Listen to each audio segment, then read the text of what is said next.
राज या राजमुद्रा, राजहट्ट, राजयोग, राजमुकुट वगैरे आणि राज ठाकरे.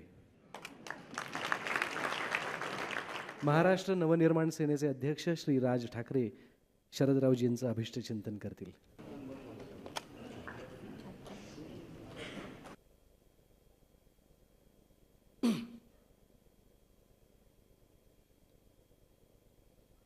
आदरणीय पवार साहेब, काकी, सन्माननीय व्यासपीठ आणि माझ्या जमलेल्या सर्व मराठी बांधवांनो, भगिनींनो, खरं तर प्रत्येकाच्या मनात प्रश्न असेल की हा इथं कसा आणि याला पहिल्या रांगेत बसवलं कोणी. एक तर आमदार आलाय आणि या व्यासपीठावर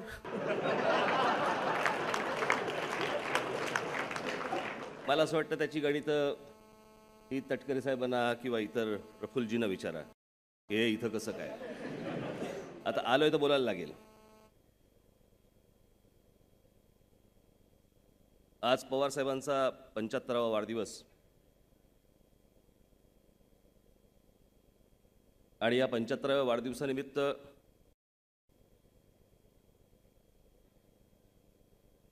या ठिकाणी वेगळं असं काय बोलावं की जे इथे जमलेल्या कोणालाही माहीत नाही किंवा महाराष्ट्राला माहीत नाही किंवा देशाला माहीत नाही. त्यांच्यामध्ये असलेले विविध गुण, विविध गोष्टी या मला असं वाटतं प्रत्येकाला माहिती आहेत. आजचं व्यासपीठ पाहता काही गोष्टी हातचं राखूनच बोलायला लागतील. हे काही ते व्यासपीठ नाही.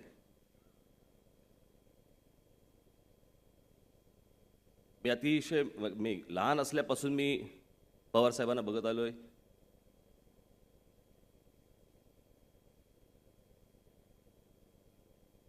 तसा जवळून सहवास फार लाभला नाही, परंतु वर्तमानपत्रातनं खूप लाभला. महाराष्ट्रात मला असं वाटतं आजही एक सवयच जडलेली आहे, कुठचीही घटना घडो बहुधा पवार साहेबांचा हात असावा. आता ती चांगली वाईट कशी, पण त्याला पवार साहेबांचा हात असल्याशिवाय, तो हाताचा स्पर्श असल्याशिवाय ती बातमीच पुढे जात नाही. आणि हे वेगवेगळे हात जेव्हापासून मी लहानपणापासून ऐकतोय, त्याचे मला आलेले अनुभव मला आजही मला आठवते की कोल्हापूरला एक सीमा प्रश्नावरती एक बैठक होती आणि त्यावेळेला माननीय बाळासाहेब, खरं तर आज या व्यासपीठावरती बाळासाहेब असायला पाहिजे होते, एकटेच असायला पाहिजे होते, ते आणि पवार साहेब. मी माननीय बाळासाहेबांचं ज्यावेळेला पुस्तक, फोटोबायोग्राफीचं पुस्तक ज्यावेळेला मी केलं होतं त्यावेळेला माननीय पवार साहेब त्यावेळेला त्या कार्यक्रमाला उपस्थित होते.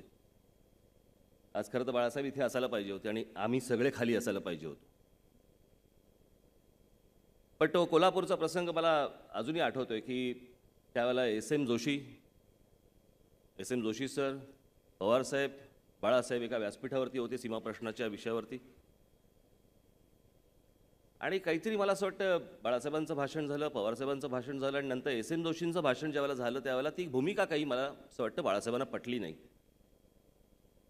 आणि बाळासाहेब ताडकन उठले तिकडनं त्या व्यासपीठावरनं आणि निघून आले. माझा हात धरला, गाडीत बसवलं, निघालो, पन्हाळ्यावरती आलो त्या सर्किट हाऊसवर. थोड्या वेळाने पवारसाहेब आणि एस एम जोशी सर हे तिकडे त्या सर्किट हाऊसवरती आले आणि मग मला अजूनही आठवते मागच्या त्या लॉनवरती हे तिघीजणं आपण बसला होतात आणि बाळासाहेब आणि एस एम जोशी यांच्यामध्ये ते समझोता घडवत होते. हे सांगण्यामागचं कारण एवढंच की हा माणूस किती विविध ठिकाणी हा माणूस गेला असेल, ही व्यक्ती गेली असेल, काय काय गोष्टी केल्या असतील, या असल्या लोकांचं मला असं वाटतं आत्मचरित्र हे होऊ शकत नाही. कारण अशा अनेक गोष्टी असतात की ज्या त्यांना सांगता पण येणार नाहीत, सांगायच्याही नसतील. अनेकांवरती त्यांनी अनेकांबरोबर काम केलं असेल, अनेकांची कामं केली असतील, पण ही काय सांगायची गोष्ट नसते. मी अनेकदा राजकारणामध्ये काम करत असताना, विचार करत असताना एखादी गोष्ट ज्यावेळेला माझ्या समोर येते, एखादा विषय ज्यावेळेला माझ्या समोर येतो, बंधू आले आमचे.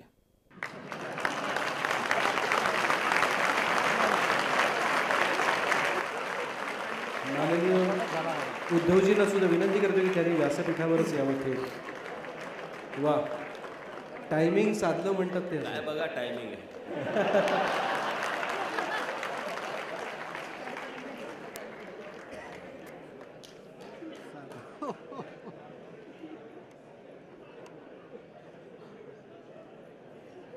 स्थिर स्थावर होऊ देत, मग आपण बोलू.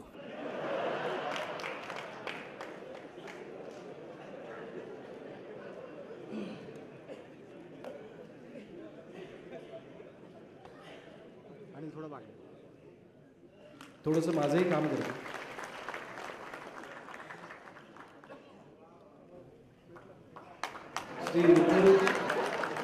श्री उद्धवजी ठाकरे यांचं स्वागत करण्याची विनंती श्री सुनील तटकरे यांना करतो.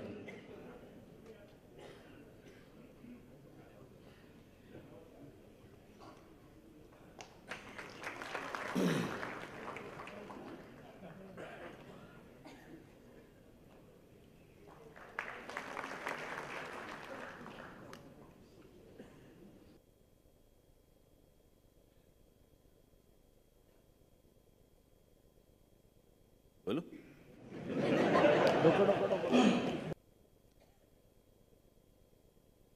अनेकदा राजकारणामध्ये काम करत असताना, विचार करत असताना अनेक विषय समोर येतात.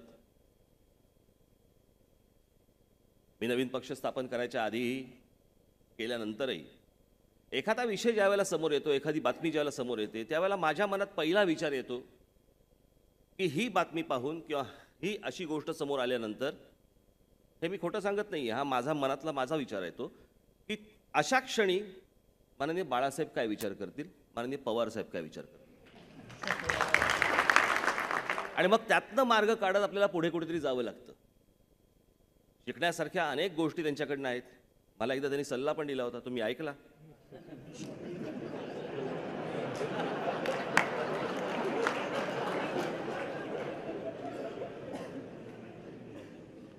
विश्वास बसत नसेल तर मी सकाळचा सेल्फी पाठवत जाईन, ती सोय आता आहे. पण अनेक गोष्टी पवारसाहेबांकडनं घेण्यासारख्या आहेत. एक अदृश्य अशी एक ती शक्ती अनेक वेळेला भासते, दिसते. मी ज्यावेळेला व्यंगचित्र करत होतो मार्मिकमध्ये, आणि मार्मिकमध्ये व्यंगचित्र करता करता एके दिवशी मी माधवराव गडकरी त्यावेळेला संपादक होते लोकसत्ताचे, आणि त्यांनी मला एकदा विचारलं की तू लोकसत्तेसाठी व्यंगचित्र का नाही करत. मी बाळासाहेबांना विचारलं, म्हटलं माधवराव विचारतायत, मी लोकसत्तेसाठी व्यंगचित्र करू का. बाळासाहेब बोलले कर. आणि मला असं वाटतं 86 ते 87, 87 ते 88 2 वर्ष मी लोकसत्तेमध्ये मी फ्रीलान्सिंग काम करत होतो, व्यंगचित्र करत होतो. आणि त्यावेळेला मला अजूनही आठवतं, 86 साली पवारसाहेब राजीव गांधींच्या नेतृत्वाखाली त्यावेळेला औरंगाबादला काँग्रेसमध्ये आले, आणि 88 साली पवारसाहेब मुख्यमंत्री झाले. मी 2 वर्ष व्यंगचित्र करतोय, कधीही हात लागला नाही कुठच्या गोष्टीला. एक दिवसाआड माझं व्यंगचित्र पहिल्या पानावरती छापलं जायचं. मी ज्यावेळेला ते एक व्यंगचित्र केलं, आणि त्यावेळेला मी असं दाखवलं होतं की एक मोठा देवमासासारखा मासा, त्याच्यावर एक होडी, त्या होडीवरती पवारसाहेब बसलेत, आणि एक किनारा आहे, आणि त्या किनाऱ्यावरती एक पाटी लागली आहे की मुख्यमंत्री, आणि त्या माशावरती लिहिलं होतं काँग्रेसमधील अंतर्गत लाथाळ्या. त्याच्यामुळे तो मुख्यमंत्रीपदापर्यंत पोहोचले. अशा प्रकारचं एक व्यंगचित्र होतं. मी दिलं, गडकरी साहेबांना आवडलं, पहिल्या पानावर छापलं. 2 दिवसानंतर दुसरं व्यंगचित्र घेऊन गेलो. आता पवारसाहेब मुख्यमंत्री झाल्यावरती व्यंगचित्र शेवटी तिकडेच येणार ना. दुसरं व्यंगचित्र घेऊन गेलो. दुसऱ्या व्यंगचित्राच्या वेळेला मी बोललो ना, अदृश्य शक्ती. दुसरं व्यंगचित्र करून घेऊन गेल्यानंतर मला त्यांनी सांगितलं, राज, याच्या पुढे आता पवार साहेबांवरती व्यंगचित्र नाही काढायचे. बरं ते वय माझं असं होतं की त्यावेळेला तसं काही कळत नव्हतं फारसं काही अंतर्गत. मग नंतर नंतर हळूहळू कळायला लागलं की अदृश्य शक्ती काय असते. आणि अशा वेगवेगळ्या ठिकाणी मी एकदा ते पवारसाहेबांबरोबर बसलो होतो. रॅपिड फायर असतात ना क्वेश्चन्स. बरं मला माहीत नाही, मी बसलो त्यांच्याबरोबर आणि मी काहीतरी भेटणार होतो आणि मी 1 दिवस का 2 दिवस उशिरा आलो. 1 दिवस उशिरा आलो. मला बोलले कुठे होतात. मी म्हटलं माझ्या फार्मवर होतो. काय लावलं तिकडे. म्हटलं नाही लावायचं अजून बरंच काय काय गोष्टी करायच्या. किती आहे म्हटलं इतकं इतकं आहे. आत्ता काय काय म्हटलं आता काही पेरू बिरू अगोदरच्या काय बागा बिगा सगळं आहे. म्हटलं बरं चुकून बोललो मी. नाही म्हटलं माझ्या एका मित्राने सांगितलं की दुधाची डेअरी टाक. गाईची का म्हशीची. बरं मला माझी बोलती बंद. मला काही पुढे बोलताच येईना. दूध निघावत असे प्रश्न निघत होते.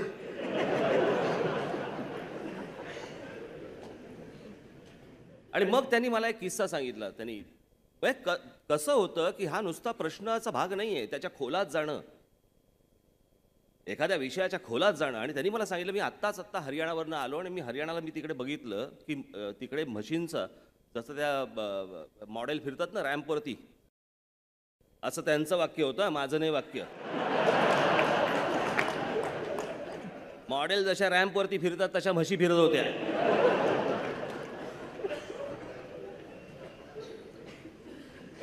आणि मग त्या कुठच्या प्रकारच्या म्हशी होत्या, काय होत्या, त्या किती दूध देतात, काय देतात, सगळ्या म्हणजे असा विषय नाही पवारसाहेबांच्या बाबतीत की त्यांना क्षणाचाही विचार करायला लागतो. एखादी गोष्ट कुठची सांगितल्यानंतर त्यांचा ताबडतोब फोन उचलला जातो. हा अनेकांना अनुभव असेल. हा एकटा काय मला अनुभव अशातला भाग नाही, प्रत्येकाला अनुभव असेल.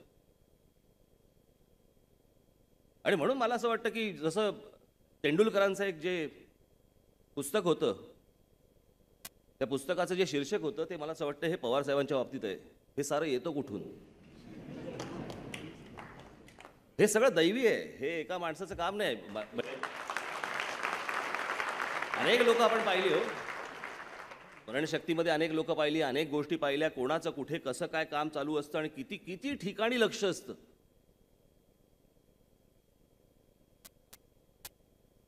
म्हणजे पवारसाहेब खुश झाले, भीती वाटायला लागली. मला अनेक लोक सांगतात की पवारसाहेबांनी तुमची स्तुती केली. म्हटलं अरे बापरे, मी काय केलं आता. स्तुती केल्यावरती भीती वाटायला लागते. हे काही साधं सोपं नाही आहे. आज पवारसाहेबांचा आज 75वा वाढदिवस आहे आणि या 75व्या वाढदिवसानिमित्त मी त्यांना मनपूर्वक शुभेच्छा देतो. मी अनेकदा पवारसाहेबांबद्दल अनेक मथळे वाचलेले आहेत आणि त्यातला अगदी सर्वांना परिचित असलेला मथळा म्हणजे तेल लावलेला पैलवान. हे मला आज पटतंय की हाताला लागत नाही, हाताला सापडत नाही. याचा अर्थ काय. याचा अर्थ असा,